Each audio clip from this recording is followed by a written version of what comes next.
కానీ ఇంటెన్స్ కానీ ఎక్కడ ప్లేస్ ఉండదు, రూమ్స్ ఉండవు, ఏమీ ఉండవు. ఎత్తుక్కుంటాం మేము. ఏదైనా రూమ్ ఖాళీ ఉందా, ఏదైనా రూమ్ ఖాళీ ఉందా వెళ్ళి కూర్చోడానికి అని వెతుక్కుంటూ ఏదైనా సెమినార్ రూమ్స్ అప్పుడు క్లాసెస్ జరగవు కదా, జరగనప్పుడు నైట్ టైం ఆ ఖాళీగా ఉంటే అక్కడికి వెళ్ళి కూర్చొని రెస్ట్ తీసుకుంటాం. తినాలంటే అక్కడికి వెళ్ళి కూర్చొని తింటాం.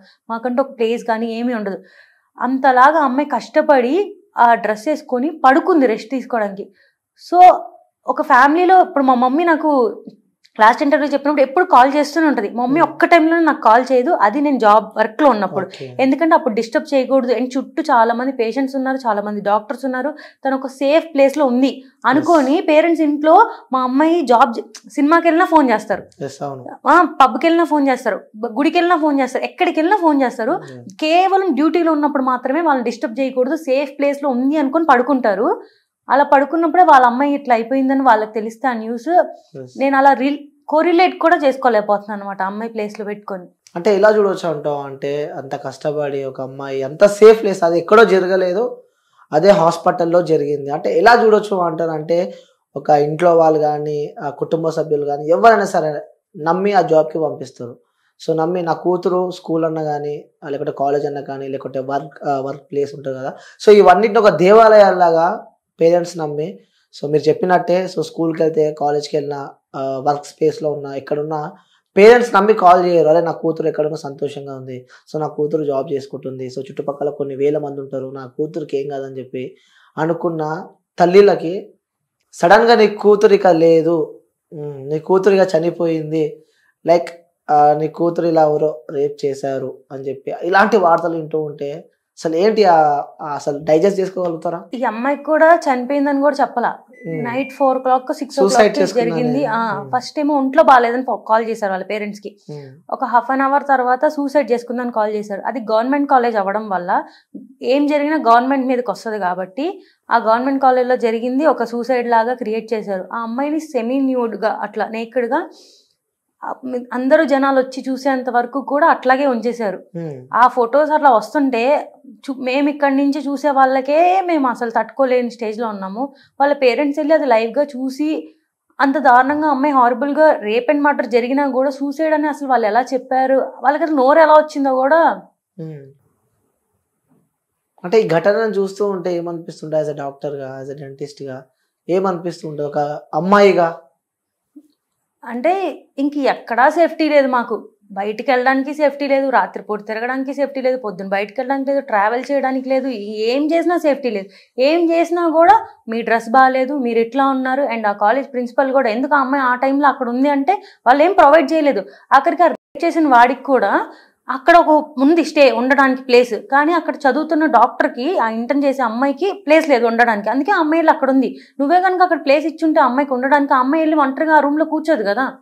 సో ఇంకొకటి ఏంటంటే అమ్మాయి ఒక్కతే అక్కడికి వెళ్ళింది అని చెప్పి కూడా కొన్ని వార్తలు వింటూ ఉన్నాం. సో అమ్మాయి ఒక్కతే అంతమంది క్రౌడ్ వదిలిపెట్టి అమ్మాయి ఎక్కడికి వెళ్ళేందుకు పడుకుంది అని కూడా.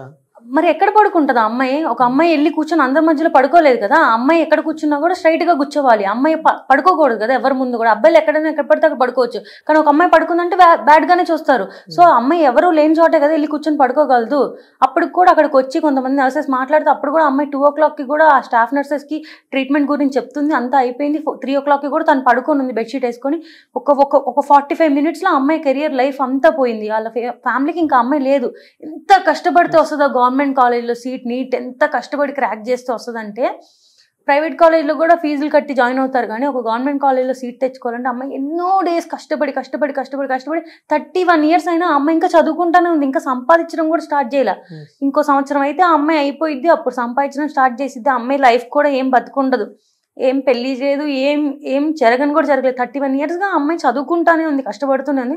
అంతా కష్టపడి ఇంకొక ఇయర్ అయిపోద్ది, తన చదువు అయిపోద్ది, ఇంక బయటకు వచ్చిద్ది, హ్యాపీగా బతికిద్ది అన్న టైంలో ఒక జస్ట్ ఒకటి ఫీలింగ్స్ వాడు కంట్రోల్ చేసుకోలేక వాడికి 30 to hardly 40 minutes మొత్తం అమ్మాయి లైఫ్ అంతా పోయింది అక్కడ. నేను నా ఫ్రెండ్స్కి అందరికీ ఫోన్ చేసి ఇలా జరిగిందంట. వాళ్ళందరూ కూడా ఎవరు చదువుకొని కూడా చదువుకోలేకపోతుంది. నా ఫ్రెండ్ MBBS ఎగ్జామ్కి చదువుకుంటుంది. ఏం జరిగింది ఇట్లా అంటే నేను చదవని కూడా చదవలేకపో. అందరూ మేమంతా కోరిలేట్ చేసుకుంటున్నాం దానికి. అండ్ ఏంటంటే నేను దీనికి చాలా డిప్రెషన్కి వెళ్ళిపోయాను దీనివల్ల. నేను ఒక వీడియో చేస్తే దాని కింద కామెంట్స్ కూడా మీకు మాట్లాడే అర్హత లేదు, మీరు వీడియోలు చేయడం వల్ల ఇలా చేస్తారు, మీరు చూడడం సరిగ్గా చూస్తే ఇలా ఉండదు కదా. సరే మేము వీడియో చేసిన ఇట్లా ఆ అమ్మాయి అలా చేయలేదు కదా, మరి ఆ అమ్మాయికి జరిగింది ఏంటి? ఇక మీరు మిగతా అందరికి జరుగుతుంది, అప్పుడు ఎవరు మాట్లాడలే ఇప్పుడు వచ్చి మాట్లాడచ్చు అంటే ఇది ఇది ఇది కంప్లీట్ గా రేపు మాకే జరగచ్చు. మేమే ఒక డ్యూటీలో ఉన్నప్పుడు మాకే జరగచ్చు. ఎన్నోసార్లు మేము అలా సెమినార్ రూమ్ లో కూర్చున్న రోజులు ఉన్నాయి. అది రేపు మాకే జరగచ్చు. అలా మేము అంత దగ్గరగా మాతో పాటు ఉన్న సిస్టర్ లాగే కదా అమ్మాయి మాతో పాటు ఉన్న డాక్టర్ అంటే. మీలో ఒకరు అన్నట్టు అంతలాగా మేము కోరిలేట్ చేసుకుంటున్నప్పుడు అది కూడా ఎంత హారిబుల్ గా అమ్మాయి పెల్విక్ బోన్స్ ని విరక్కొట్టేసి, ఒక బోన్ ని విరక్కొట్టాలంటే ఎంత స్ట్రెంగ్త్ కావాలంటే అది కూడా బాడీలో ఉన్న స్ట్రాంగ్ బోన్స్ పెల్విక్ బోన్స్, ఆ పెల్విక్ బోన్స్ రెండింటిని విరక్కొట్టేసి 2 కాళ్ళని 90 degrees లో ఇలా పెట్టారంటే ఆ అమ్మాయి ఎంత హారిబుల్ పెయిన్. అండ్ ఐస్ లోకి గ్లాసెస్, వెజైనాలోకి గ్లాసెస్ అండ్ ఫుల్ బ్లీడింగ్. ఎంత కష్టపడింది ఆ అమ్మాయి సర్వైవ్ అవ్వడానికి. ఆ జస్ట్ ఆ సీన్స్ ని అండ్ ఆ అమ్మాయికి జరిగిన ఇంజ్యూరీస్ ని, ఆ పోస్ట్ మార్టం రిపోర్ట్ ని, ఆ ఫొటోస్ ని చూస్తుంటే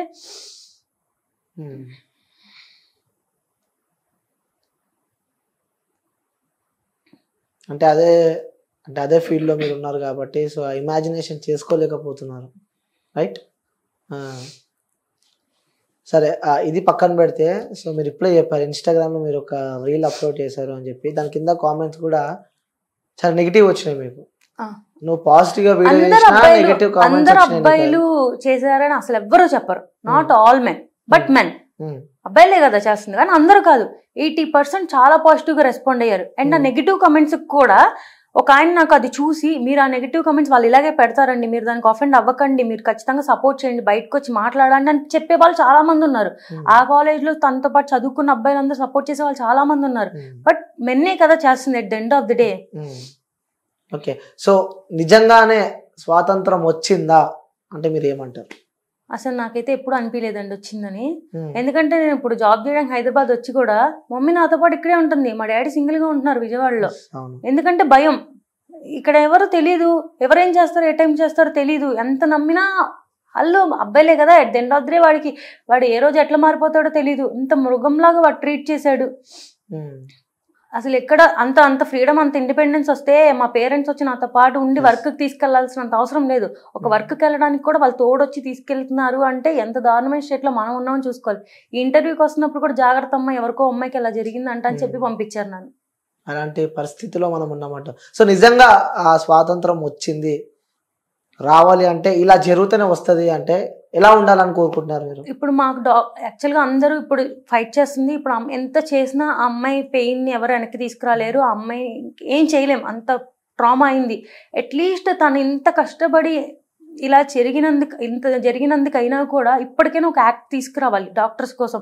ఎందుకంటే మేము చాలా దగ్గరగా ఉంటాం పేషెంట్స్కి. ఎప్పుడు కూడా వాళ్ళకి ఒక బ్యాడ్ న్యూస్ చెప్పాలన్నా, గుడ్ న్యూస్ చెప్పాలన్నా మేము వాళ్ళకి డైరెక్ట్ కాంటాక్ట్లో ఉంటాం. వాళ్ళు ఎలా రియాక్ట్ అవుతారో తెలీదు. ఇంత ఈజీగా నిన్న మొన్న కూడా చెన్నైలో, కోయంబత్తూరులో కూడా ఒక డాక్టర్ మీద నేకెడ్ గా వచ్చేసి వాడు రేప్ చేస్తానని మొలెస్టేషన్ చేశాడు. అండ్ నిన్న ఈ ఇన్సిడెంట్ జరిగింది కదా, ఈ ఇన్సిడెంట్ కి ప్రొటెస్ట్ చేయడానికి వెళ్ళిన ఒక అమ్మాయి రిటర్న్ అవుతుంటే తన హోమ్ కి తన చేశారు. ఈ ఇన్సిడెంట్ కి సపోర్ట్ చేయడానికి వెళ్ళిన అమ్మాయిని ఇంకా అసలు ఎక్కడికి పంపిస్తారు అమ్మాయిల్ని? అమ్మాయిలంటే మీరు ఎట్లా, ఇదే అబ్బాయి జిమ్కి వెళ్తే జిమ్ లో షర్ట్ తీసేసి కండలు చూపించి ఫొటోస్ పెట్టుకోవచ్చు, తను బీచ్ లో మంచిగా రీల్స్ చేయొచ్చు. కానీ అమ్మాయి ఏమీ చేయకూడదు. అమ్మాయి అంటేనే ఇంక ఇట్లాగే ఉండాలి. ఇలా ఉండకపోతే మేము చేస్తాం. అలా మీరు ఇలా ఉన్నారు కాబట్టి మేము చేస్తాం అంటే ఇప్పుడు మాకు నచ్చినట్టు మేము ఉంటే మీరు చేసేస్తాం. అంటే అబ్బాయిలని రెచ్చగొట్టేదే అమ్మాయిలు అని అంటున్నారు. అంటే వాళ్ళు కరెక్ట్ రెడీ అయ్యి కరెక్ట్ ఉంటే ఎందుకు చేశారు, ఫీలింగ్స్ ఎందుకు వస్తాయి అని చెప్పి కూడా కొంతమంది అంటూ ఉన్నారు. మీకు తెలుసా, అబ్బాయిల కన్నా అమ్మాయిలకి ఎక్కువ ఫీలింగ్స్ ఉంటాయి. యాజ్ ఆఫ్ సైంటిఫిక్ రీసెర్చ్ అబ్బాయిలకి ఒక 20% ఫీలింగ్స్ ఉంటాయి, అమ్మాయిలకి 50% ఫీలింగ్స్ ఉంటాయి. వాళ్ళు ఎవరు ఇట్లా చేయట్లేదు కదా. ఇంకా మీరు సెమీ నేకెడ్ గా బయట తిరుగుతారు, షార్ట్స్ వేసుకొని తిరుగుతారు. అలా అమ్మాయిలు చేయకూడదు. అంటే మీకు మాత్రమే సమ్మరు, మీకు మాత్రమే గాలాడదు. వాళ్ళకి మాత్రం ఆ రోజు కూడా బుర్కా వేసుకొని తిరగాలి. ఏం చెప్తారు మరి అలా అనుకున్న వాళ్ళకి ఏం చెప్తారు మీరు? అంటే మీరు ఇట్లా ఉండండి, మీరు చున్నీ వేసుకొని తిరగండి, మీరు బయటకు వెళ్ళొద్దు నైట్ పూట, మీరు అబ్బాయిలు ఇలాగే ఉంటారు, వాళ్ళు ఇలాగే చూస్తారో అని అమ్మాయిలకి చెప్తూ ఉంటారు కదా. అలా సేమ్ పేరెంట్స్ అబ్బాయిలకు కూడా చెప్పాలి. అమ్మాయిలు అన్నాక అలా బట్టలు వేసుకుంటారు, అమ్మాయిలు అన్నాక బయట తిరుగుతారు, వాళ్ళు మనుషులే, మీతో పాటు పుట్టిన ఆపోజిట్ జెండర్ అంతే. సో మీరు అందరూ కూడా వాళ్ళు మీ మదర్ని ఎట్లా చూస్తున్నారో అట్లాగే మీరు చూడండి. చిన్నప్పటి నుంచి పెంచి పెడితే అప్పుడు వాళ్ళు అలా చూడడం మానేస్తారు. వాళ్ళు ఎప్పుడైతే అలా చూడడం మానేస్తారో సొసైటీ అంతా బాగుపడింది. ఓకే, సో నిజంగా ఈ ఘటనకు సంబంధించి చిన్న ఉన్నప్పటి నుంచి ఆ పాపను పెంచి పెద్ద చేసి ఇంకొక 1 year అయితే ఆ పాప ఈ స్టడీస్ అయిపోద్ది, సో నెక్స్ట్ జాబ్, సో తను ఒక డాక్టర్ అవుతారంటే ఒక కన్న తండ్రికి ఉంటుంది కదా, సో నా కూతురు డాక్టర్ కావాలి, సో నా కూతురు ఇంజనీర్ కావాలి, నా కూతురు పోలీస్ కావాలని చెప్పి. సో అంటే ఫుడ్ నోరు దాకా పెట్టి తిందామన్న స్పేస్లో ఆ ఫుడ్ నోరు కాకుండా కింద పడిపోతే ఎంత బాధ ఉంటుందో. సో చిన్న ఉన్నప్పటి నుంచి కష్టపడి పెంచి పాప ఒక స్టేజ్ వచ్చిన తర్వాత నిజంగా ఆ కన్నా తల్లిదండ్రులకి ఆ ఆవేదన ఉంటుంది కదా, సో అది వర్ణించలేనిదని చెప్పుకోవచ్చు. సో ఆ పేరెంట్స్ని చూస్తూ ఉంటే నిజంగా ఫస్ట్ వాళ్ళ నాన్నని తీసుకెళ్ళి బాడీ డెడ్ బాడీ చూపిస్తే నిజంగా ఎలా అసలు డైజెస్ట్ చేసుకోగలడా? ఎందుకంటే ఒక అమ్మాయికి అమ్మ బాండింగ్ కన్నా నాన్న బాండింగ్ ఇంకెక్కువ ఉంటుంది. సో అమ్మ కన్నా నాన్న ప్రేమ ఎక్కువ ఉంటుంది. సో డైజెస్ట్ చేసుకోగలుగుతారా అసలు? అది ఈ ఫీల్డ్లో చాలా కాస్ట్లీ, మెడికల్ ఫీల్డ్ చాలా కాస్ట్లీ, చాలా కష్టం కూడా చదవడం. మా డాడీ కూడా చెప్తాడు సిల్లీ రీజన్స్, నీకు మ్యాథ్స్లో 9 points వచ్చినాయి, ఫెయిల్ అయిపోతావు, ఎంపీసీ చదివితాను బైపీసీ చేర్పించాను, నేను డాక్టర్ చేయాలి అని. వాళ్ళు చాలా హోప్స్ పెట్టుకుంటారు. ఈ సొసైటీలో అందరు చాలా మంది అమ్మాయిలు చదువుకోకుండా పెళ్లి చేసుకొని సెటిల్ అయిపోయిన వాళ్ళు చాలా మంది ఉన్నారు. అంతమందిలో 30 years వచ్చినా కూడా పెళ్లి చేయకుండా చుట్టూ ఉన్న సొసైటీ పెళ్లి చేయవా అని అడిగినా కూడా లేదు, మా అమ్మాయి అంటూ నిలబడాలి, తను చదువుకొని ఒక డాక్టర్ అవ్వాలి అని చాలా కష్టపడి వాళ్ళు డబ్బులు లేకపోయినా కూడా పెట్టి చదివిస్తారు. ఎందుకంటే అమ్మాయి పేరు రేపంటే అమ్మాయి కాళ్ళ మీద నిలబడాలి, వాళ్ళని చూసుకోవాలి అని చాలా కష్టపడి పెంచుతారు. అంత కష్టపడి చేసిన తర్వాత మా డాడీ కూడా చెప్తాడు, వీళ్ళమ్మ ఈ ఫీల్డ్ బాగా చదువుకో, డాక్టర్ అవ్వాలి, నువ్వు అంత కష్టపడి చేస్తారు. నేను జస్ట్ నాకు హెల్త్ బాగోకపోతేనే వాళ్ళు ఎంత సఫర్ అయ్యారో నాకు తెలుసు. వాళ్ళ డాడీ అలా అయిపోయిన తర్వాత అమ్మాయికి అసలు వాళ్ళు ఇంట్లో చిన్న జ్వరం వస్తేనే తట్టుకోలేరు చిన్నపిల్లలుగా. సో కూతురు ఎంత హైట్స్కి ఎదిగినా కన్న తండ్రికి మాత్రం చిన్న పాపనే. సో ఫీవర్ వచ్చినా తట్టుకోలేను ఆ తండ్రి. నిజంగా ఆ తండ్రిని తలుచుకుంటుంటే అసలు లిటరల్లీ సో మనకే అసలు అర్థం అంత జరిగి వాళ్ళు అంత బాధలో ఉన్నా కూడా ఇంకా ఆ అమ్మాయి తప్పని చెప్పిన మాటలు వింటుంటే ఇంకా యానిమల్ బిహేవియర్ చూపిస్తున్నారు ఇంకా కొంతమంది మనుషులు. ఇంకా ఈ వీడియో కింద కూడా ఎంతమంది కామెంట్స్ పెడతారో, యాక్చువల్గా ఇలా కామెంట్స్ పెట్టే వాళ్ళే రేపు అవుతారని నా ఫీలింగ్. 100% అది ఎక్కడో అక్కనో చెల్లనో ఉంటది కదా, సో వాళ్ళకి ఇలానే జరిగితే వాళ్ళు అలా